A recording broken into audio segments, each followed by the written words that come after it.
खबर आश्रम की औरतें नहीं दे पाई,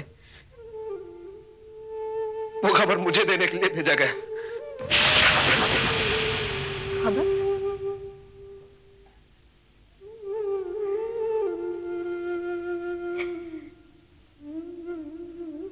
कौन सी खबर? अच्छा, अगर आप वो खबर देना चाहते हैं कि सरला दीदी कर्ण को लेकर कहाँ गई है तो जल्दी बोलिए, जल्दी बोलिए। मैं भी जाकर कर्ण को वहां से ले आऊंगी। जी कर्ण तो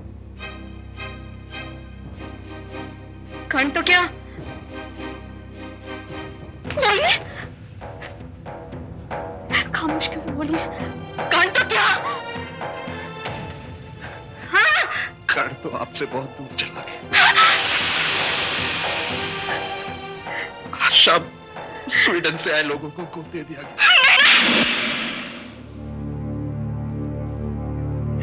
मेरी ये झूठा दावा मत कीजिए कि आपको मुझसे हमदर्दी है। आप मेरे लिए कुछ भी करने के लिए तैयार हैं। जैसे सब लोगों को माँ की तकलीफ, उसका दर्द समझ में नहीं आता, ऐसे आपको भी नहीं आता है। झूठ बोलते हैं आप। कुंती जी, मुझे गलत मत समझिए।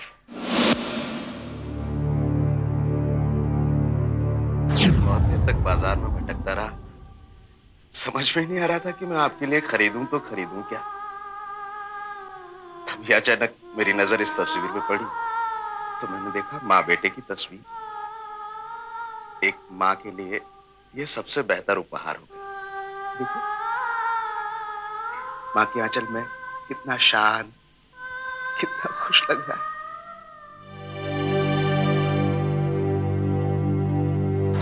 करते मजदूरी हो और एक मजदूर की हैसियत नहीं मालूम? हाँ जी। मैंने ऐसा क्या कह दिया कुंती? शायद ये भूल गई हैं कि हिम्मत जी इस वक्त हमारे यहाँ मेहमान हैं, आपकी कंपनी के मजदूर नहीं। मेरी ही कंपनी का मजदूर मेरे ही सामने मेहमान बन के खड़ा है। वाह, क्या बात है। ये मजदूर है तो क्या हुआ? माँ जी, कंपनी मजदूर से ही चलती है, शायद आपको मालूम नहीं।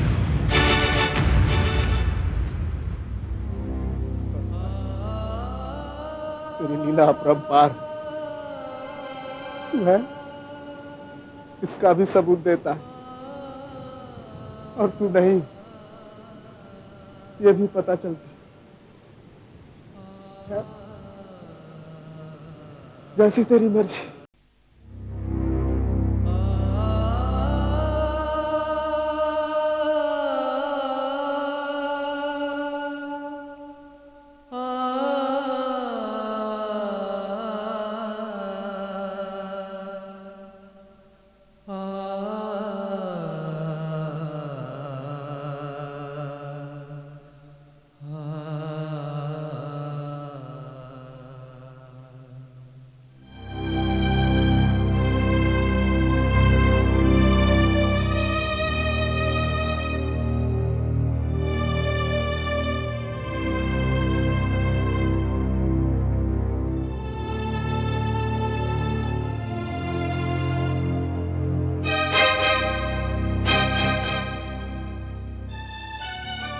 था इतनी रात? कहां से आ रहा था? आप अभी तक सोए नहीं भैया? तो इतनी इतनी रात पता नहीं कहां रहता है। ऐसे में मुझे नींद कहां से आएगी भाई? पागलों की तरह कितनी बार मैं बाहर जाकर सड़क पर से देख कर आ रहा हूं। कहां था तू इतनी रात तक? अपनी इच्छा, अपने सपनों का मातम मनाने गया था, अपने अरमानों की सुलगती चिता देखने गया था। कैसी बहकी बहकी बातें कर रहा है तू भाई? हाँ भैया, खो दिए मैंने अपने सपने, कुचल दी गई मेरी हसरत। आज मुझे माँ की बहुत याद आ रही है। आज माँ होती तो मैं उससे पूछता कि तूने मुझे पैदा क्यों किया, और अगर पैदा किया तो मुझे बाहर क्यों नहीं डाला। देखिए मत ऐसी बातें करके तू मेरे साथ साथ मां की आत्मा को भी तकलीफ पहुंचा रहा मेरे भाई। मुझे माफ करना भैया, मैं अपना होश आवाज खो चुका। मुझे माफ करना। इसका मतलब तुझे तुझे उस बात का पता चल गया मेरे भाई।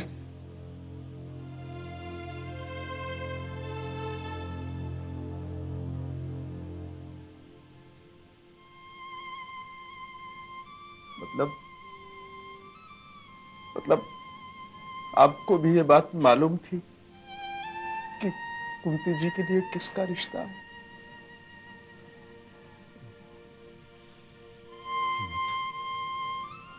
अब जब तुझे सच्चाई पता चली गई है तो मैं तेरे से झूठ नहीं बोलूंगा भाई। मुझे इस बात का पहले ही पता चल गया था हिम्मत। तो आपने उस वक्त बताया क्यों नहीं? कैसे बताता मैं तुझे सच्चाई?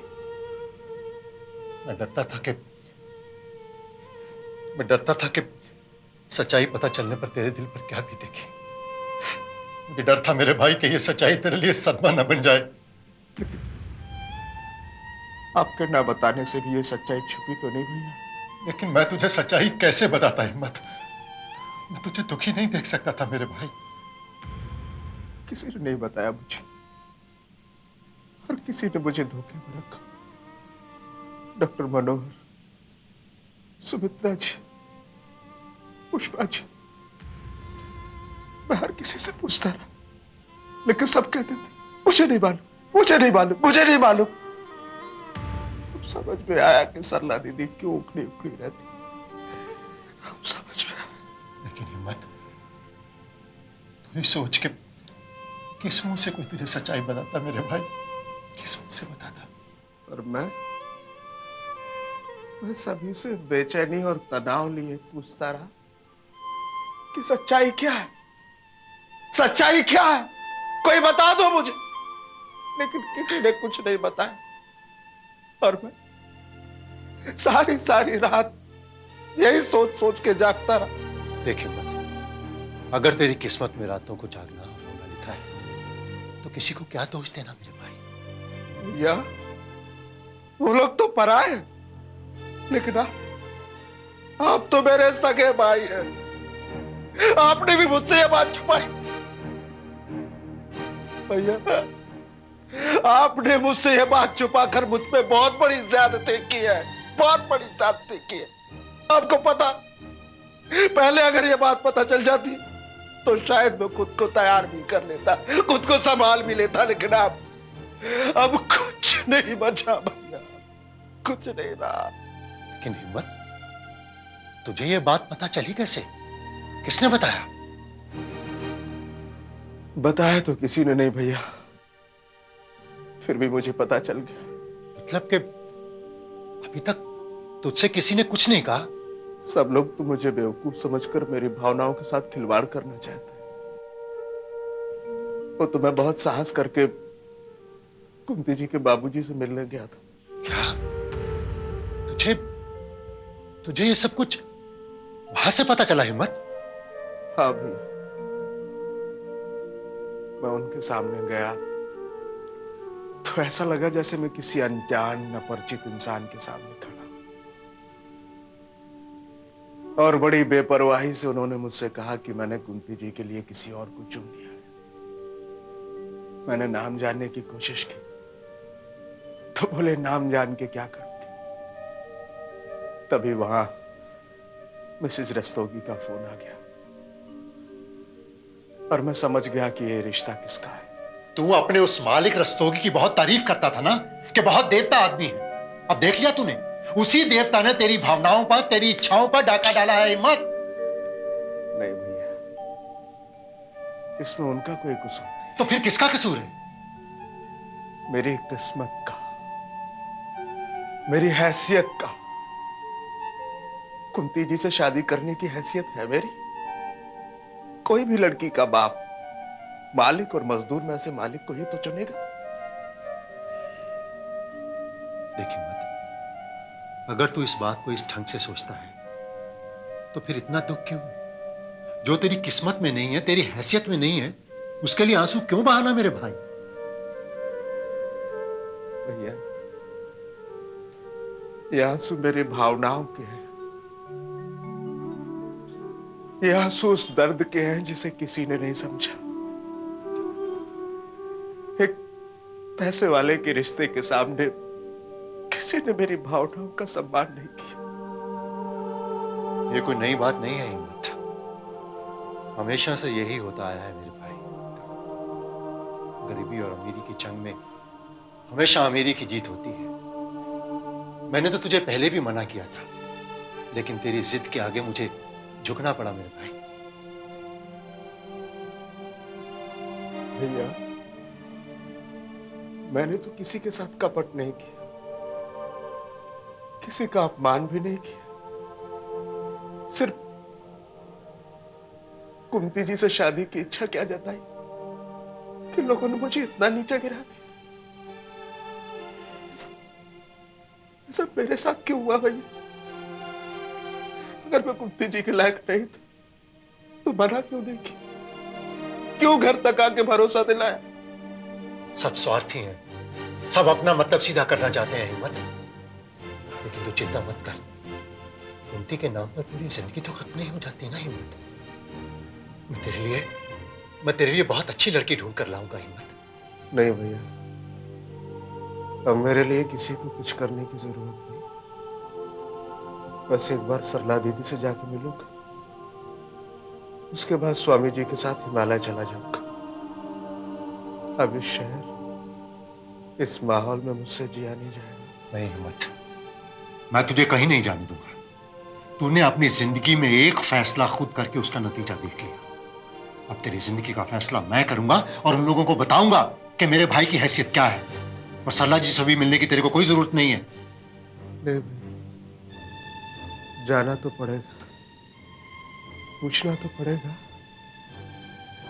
उन्होंने मेरा विश्वास तोड़ा है, उन्हें मेरे सवालों का जवाब देना होगा, पूछना पड़ेगा।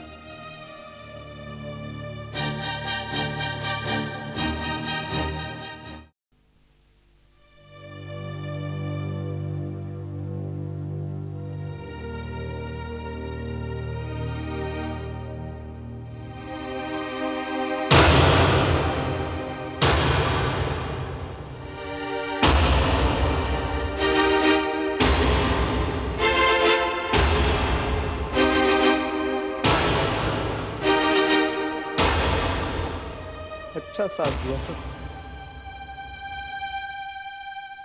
आपने भी जमाने के रिवाजों को निभाया, बहुत अच्छा किया। हिम्मत, ये आती कैसी बातें कर रहे हो तुम? दीदी, बहुत साहस बटोर के ऐसी बातें कर पा। मेरी जगह अगर और कोई होता तो शायद आपके सामने भी नहीं आता, लेकिन मैं आया, और सिर्फ इसलिए आया कि आपको बता दूं कि ये सब सच्चाई सुनने के बाद मैं मरा नहीं, आत्महत्या नहीं की मैंने, जिंदा हूं मैं। ये कैसी बेतुकी बातें कर रहे हो तुम? अब इतनी अनजान न बनिए सरला दीदी, बहुत दिनों तक आपने सच्चाई छुपा ली, लेकिन अब मुझे सबकी असलियत पता चल चुकी है। क्या? हाँ सरला, खटका तो मुझे उसी दिन लग गया था जब बाबूजी ऑफिस आए थे। मैं उस दिन भी नहीं समझ पाया कि उन्हें रस्तोगी साहब से क्या काम हो सकता। उनका रूखा सूखा व्यवहार, और आपसे मिलने आया तो उखड़ी उखड़ी बात, फिर भी नहीं समझ पाया मैं। तुम्हें किसने क्या बता दिया हिम्मत? वही जिसे आप अब तक छुपाने की कोशिश कर रही हैं। सरला दीदी, मैं कितनी इज्जत करता हूँ आपकी, कितना मान रखता हूँ आपका, कितना भरोसा करता हूँ आप, उतना ही जितना अगर आज मेरी माँ जिंदा होती तो उन पे करता। फिर भी आपने मेरे साथ ऐसा किया। नहीं हिम्मत, मैंने तुम्हारा भरोसा नहीं तोड़ा। दीदी, हम भी आप यही कहेंगे। दीदी, अगर आपको ऐसा ही करना था तो भरोसा ही क्यों दिलाया? मैं तो यही मान के चल रहा था कि सब मेरी इज्जत करते, सब मुझे स्नेह करते, सब मुझे अपना समझते, कोई मेरे साथ गद्दारी नहीं करेगा, कोई मुझे धोखा नहीं देगा, लेकिन सभी ने धोखा दिया। किसी ने तुम्हें धोखा नहीं दिया हिम्मत। हमारे दिल में तुम्हारे लिए जो इज्जत कल थी वो आज भी है। अच्छी इज्जत दी है सरला दीदी, अच्छी इज्जत जिसने मेरी भावना, मेरी इच्छा, मेरे फैसले को कुचल डाला, रौंद डाला। मेरी ही अकल पे पत्थर पड़े हुए थे कि समझ में नहीं आया कि मामला क्या। क्यों क्यों इतने बड़े घराने, इतनी बड़ी कंपनी की मालकिन आश्रम में कर्ण का जन्मदिन मनाने आती है? क्यों उन्हें मेरा जन्मदिन पे आना अच्छा नहीं लगता? क्यों वो बात बात पे मेरी औकात, मेरी हैसियत बताते? क्यों मेरा उन्हें कुंती जी के बारे में बात करना अच्छा लगता?